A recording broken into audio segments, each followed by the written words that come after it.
साथियों, आज कर्नाटक प्रदेश का विधानसभा चुनाव का रिजल्ट आया है और उसमें कांग्रेस पार्टी अच्छे बहुमत से सत्ता में वापसी की है, जबकि बीजेपी को हार का सामना करना पड़ा। बहुत से लोग अपने अपने तर्क दे रहे हैं, वक्तव्य दे रहे हैं और अपने ढंग से इस स्थिति का विश्लेषण कर रहे हैं कि आखिर क्या कारण रहे कि बीजेपी हार गई और कांग्रेस पार्टी जीत। मुझे अभी हाल ही में कर्नाटक जाने का अवसर मिला। वहां जब मैंने टैक्सी वालों से बात की, वहां के आम लोगों से बात की, तो मुझे उनकी बातचीत से एहसास हो गया था कि बीजेपी हारने वाली है और कांग्रेस की जीत लगभग उनके द्वारा जो बात कही जा रही थी उसके आधार पर ऐसा लग रहा था कि कांग्रेस वापसी करेगी। आम जनता से बात करने के बाद जो समझ में आया कि लोग ऐसा महसूस करते थे कि भारतीय जनता पार्टी द्वारा जो उनसे उम्मीदें थी उस ढंग का काम उनके द्वारा नहीं किया गया। विशेष रूप से जो नौजवान हैं वो भी ग्रामीण क्षेत्र के, उनको रोजगार उपलब्ध कराने के संबंध में या उनकी समस्याओं के समाधान के संबंध, और जो महंगाई लगातार बढ़ती जा रही है उसकी भी चर्चा हो रही। और एक उन लोगों के मन में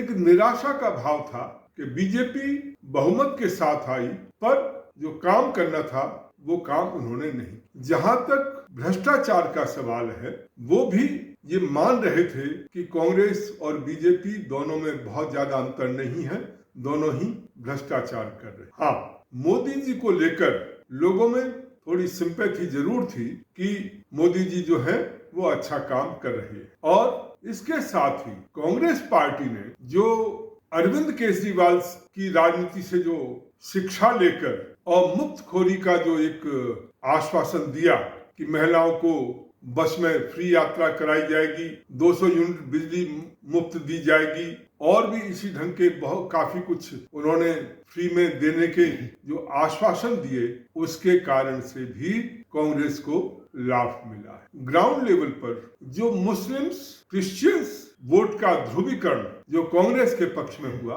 वो भी उनकी जीत में एक महत्वपूर्ण भूमिका अदा की। जबकि बीजेपी के नेता हिंदुओं की बात तो करते रहे परंतु अपने ही कैडर को वो सुरक्षा नहीं दे पाए।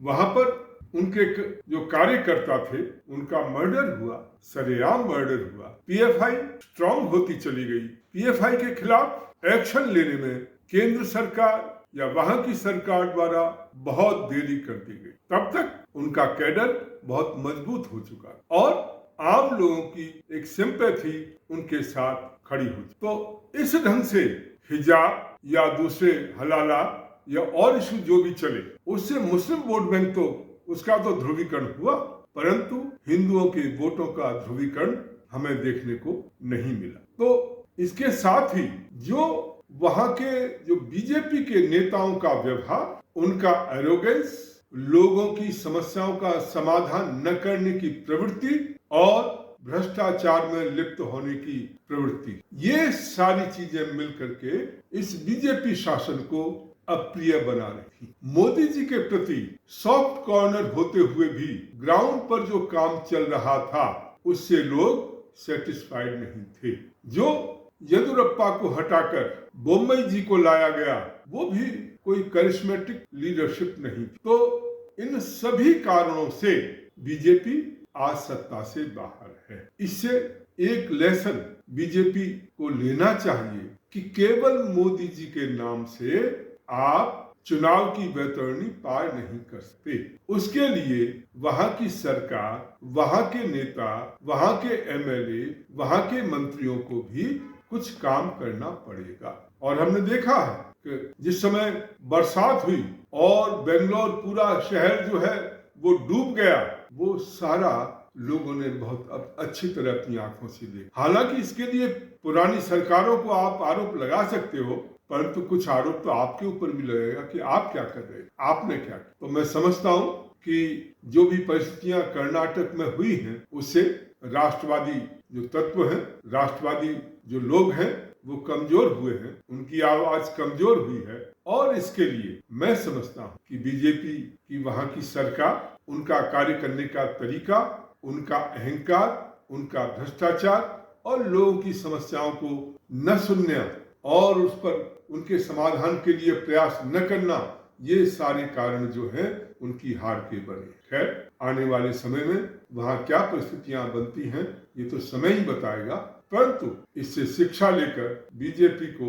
अपने आप में परिवर्तन लाने की जरूरत है, आत्मचिंतन करने की जरूरत है। और एक ऐसा मौका है राष्ट्र निर्माण पार्टी के सामने कि राष्ट्र निर्माण पार्टी के हमारे अपने कार्यकर्ता और पदाधिकारी यदि थोड़ा अपने ऊपर विश्वास करते हुए थोड़ा मेहनत करें तो आने वाले समय में हम लोग एक अल्टरनेटिव राष्ट्रवादी पार्टी के रूप में सामने आ सकते हैं। यदि बीजेपी हारती है तो उसके अल्टरनेटिव के रूप में हम लोग उसकी भरपाई कर सकते हैं, जो कि इस समय ऐसा कोई अल्टरनेटिव, पॉलिटिकल अल्टरनेटिव जो है वो नहीं है। आपका बहुत बहुत धन्यवाद। इस वीडियो को आप अधिक से अधिक संख्या में शेयर करें और लाइक करें और अपने साथियों में अपने कमेंट्स के साथ भेजें, जिससे कि अधिक से अधिक साथी इसका लाभ उठा। धन्यवाद।